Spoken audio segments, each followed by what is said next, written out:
Akkineni నాగార్జునకు Shriya sorry చెప్పిందంట. నాకు మంచి ఫ్రెండ్ అయిన హీరోయిన్ శ్రియ సారీ చెప్పడం ఏంటని అనుకుంటున్నారా? నాకు క్షమాపణలు చెప్పింది నాగ్ పక్కన చాలా సినిమాల్లో హీరోయిన్ గా నటించిన శ్రియ కాదు, కోడలు కాబోయి మిస్ అయిన శ్రియా భూపాల్. తన పొరపాటును క్షమించమని వేడుకుందట.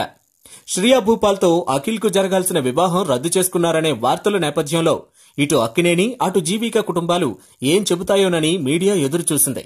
ఇరువైపుల నుంచి ఏ ప్రకటన రాకపోవడంతో ఎవరికి తోచిన రీతిలో వారు రాసుకుంటున్నారు.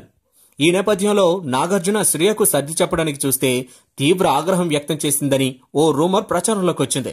2 పెళ్లిళ్లు చేసుకున్న నువ్వా నన్ను మందలించేది అంటూ శ్రియ నాగ్పై తీవ్ర ఆరోపణలు చేసిందని గుప్పుమంది. శ్రియ వ్యాఖ్యలపై నాగార్జున తీవ్ర మనస్తాపం చెందాడని, అందుకే మౌనం వహించాడని తెలుస్తోంది. అఖిల్ శ్రియల పెళ్లి జరిగేలా మెగాస్టార్ చిరు, చెర్రీ భార్య ఉపాసన చర్చలు జరిపారని, ఇవి సానుకూలంగా ఉన్నాయని మరో వార్త చక్కర్లు కొడుతోంది. ఈ నేపథ్యంలోనే శ్రియా భూపాల్ మెత్తబడి నాగ్కు క్షమాపణ చెప్పిందంట. ఆగ్రహంలో ఏదో అనేశానని, ఏమి పట్టించుకోవద్దని కాబోయే మావయ్యను ప్రాధేయపడిందట. అయితే ఇవన్నీ అటాకబుర్లే.